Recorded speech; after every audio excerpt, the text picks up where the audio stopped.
जय हिंद। मैंने आप लोगों को अभी तक फिजिक्स के बहुत अच्छे अच्छे टॉपिक समझाए। अब आज हम देखते हैं, मानव नेत्र को समझ गए खूब अच्छी तरीके से। अब हम देखते हैं प्रकाशिकी यंत्र।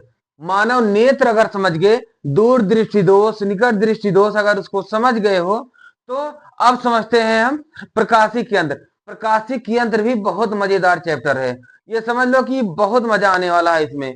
बस तुम्हें समझना क्या है, यही तीन चीजें समझना है। पहला, आंख की समंजन क्षमता।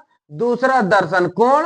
तीसरा, आवर्धन क्षमता। बस यही तीन समझनी है, उसके बाद तो सब चुटकियों का खेल होगा, है ना। और इसको चुटकियों में समझाऊंगा इन तीनों को। समंजन क्षमता क्या होती है? मानव नेत्र एक समंजन क्षमता। समंजन क्या है? छोड़ो, कुछ नहीं। कोई क्षमता तो होती है ना। कोई क्षमता जो होती है, कि कैसी क्षमता, कि जैसे किसी के पास कहते नहीं भैया हमारी देखने की क्षमता नहीं है ना, कहते हैं ना। हमारे दादा दादी कहते हैं कि जब हमारी बेटवा उतनी देखने की क्षमता नहीं होती है, तो यानी उनकी क्षमता, जो समंजन क्षमता है, वो कम हो गई है। बस यही बात को समंजन क्षमता कहते हैं, कि आंख द्वारा देखने की क्षमता को समंजन क्षमता कहते हैं।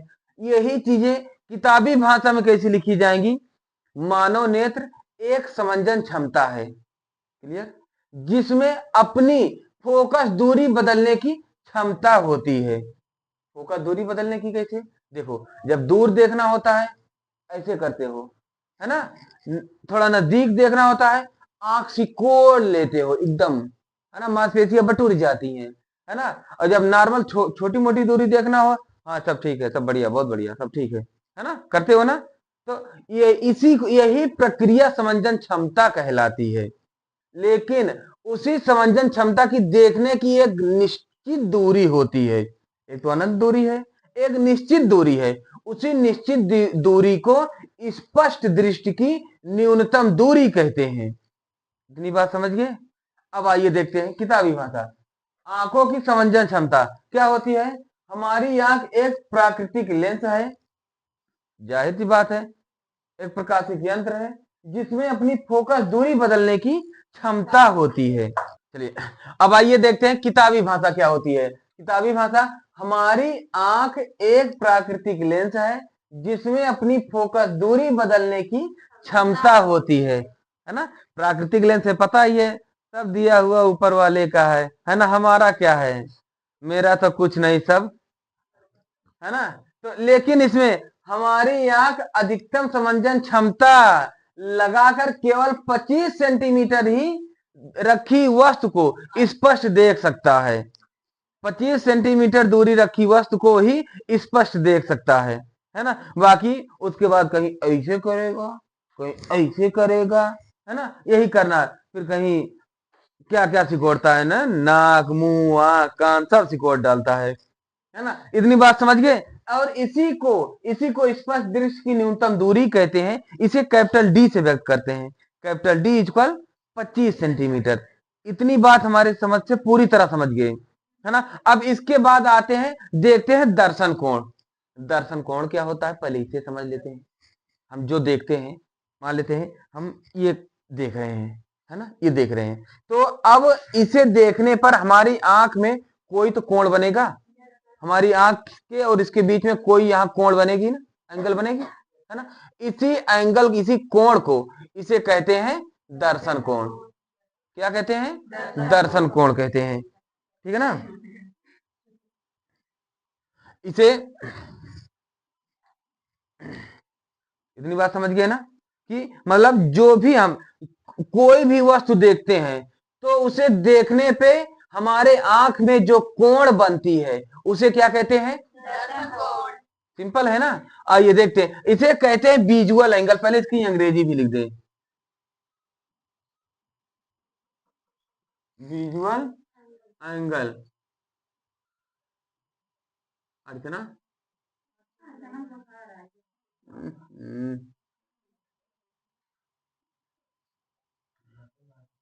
समझ गए?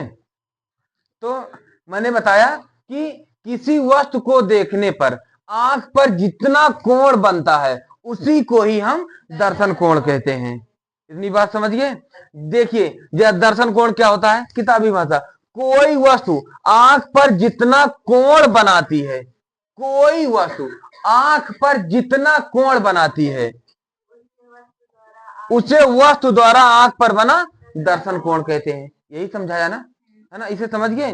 लेकिन एक बात जान लो, वस्तु जितनी पास होगी ना उसका प्रतिबिंब भी उतना बड़ा बनेगा और उसका दर्शन कोण भी उतना बड़ा बनेगा, और जितनी दूर होगी प्रतिबिंब उतना छोटा बनेगा और उसका दर्शन कोण भी उतना छोटा होगा, है ना। यही बात दिखा रहा हूं समझ। जैसे देखो ये कोई वस्तु है, दूर रखी है, ये भी है ना, इस ब्लैक कलर की है ना, देखो इसका प्रतिबिंब जाकर ये यहां बन रहा है रेटिना पर, है ना, छोटा प्रतिबिंब बन रहा है ना। लेकिन ये बड़ा प्रतिबिंब, बड़ा नजदीक है वस्तु, है ना, नजदीक वस्तु का देखो प्रतिबिंब जाकर ये बड़ा बन रहा है ना, है ना। जितना नजदीक रखा होगा उतना बड़ा प्रतिबिंब बनेगा, है ना, और जितना दूर होगा उतना छोटा बनेगा।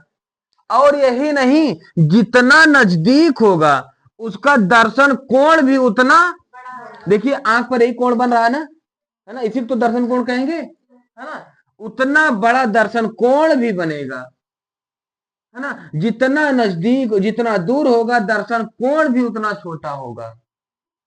इतनी बात समझ गए। यहां नोट करके लिख लेना, यहां नोट करके लिख लेना एक और कि ये तो ठीक है, बस यही इतना बहुत है ना, यही इतना बहुत है ना, समझ गए ना पूरी तरह, है ना। इसे लिख लो। अब इसके बाद बता दे समंजन आवर्धन क्षमता। अब देखते हैं आवर्धन क्षमता, खूब अच्छी तरीके से समझ गया ना दर्शन कोण। अब आवर्धन क्षमता क्या होती है?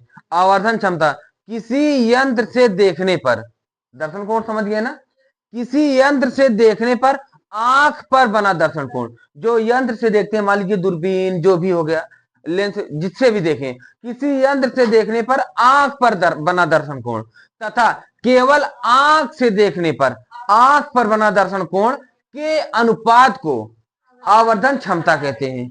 इसे कैपिटल एम से व्यक्त करते हैं। Capital M equal beta upon alpha, जहां बीटा क्या होता है? यंत्र से देखने पर आंख पर बना दर्शन कोण। एल्फा क्या होता है? केवल आंख से देखने पर आंख पर बना दर्शन कोण, है ना। बस यही बात करनी है, यही लिखा। आवर्धन क्षमता, इसकी अंग्रेजी भी लिख दें, मैग्नीफाइंग पावर। मैग्नीफाइंग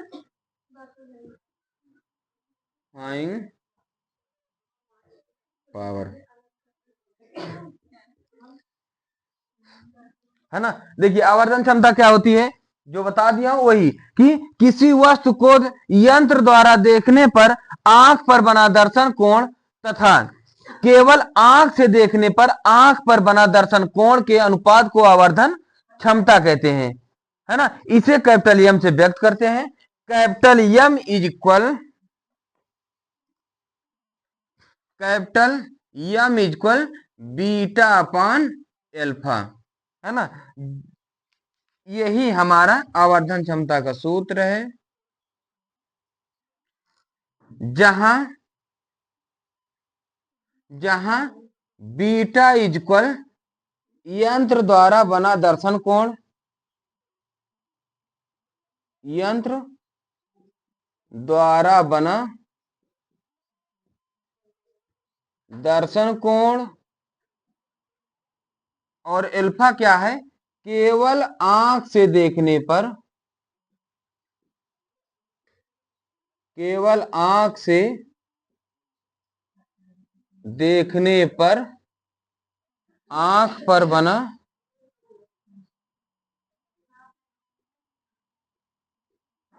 दर्शन कोण।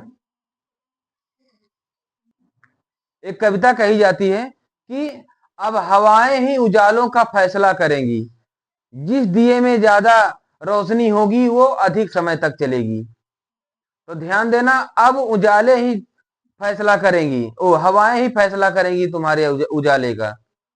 अगर ज्ञान अच्छा रख लिए तो बहुत अच्छे समय तक चलोगे, नहीं तो फिर भूल भाल के सब यही भूल भुलैया हो जाओगे, है ना। ये ध्यान देना। और अब की बार 90 पार टारगेट रहे भैया, अब की बार 90 पार, है ना। छोटी मोटी रकम लेके नहीं चलना है भैया, छोटा मोटा सपना देखना बंद, है ना। अब की बार 90 पारी रहनी चाहिए।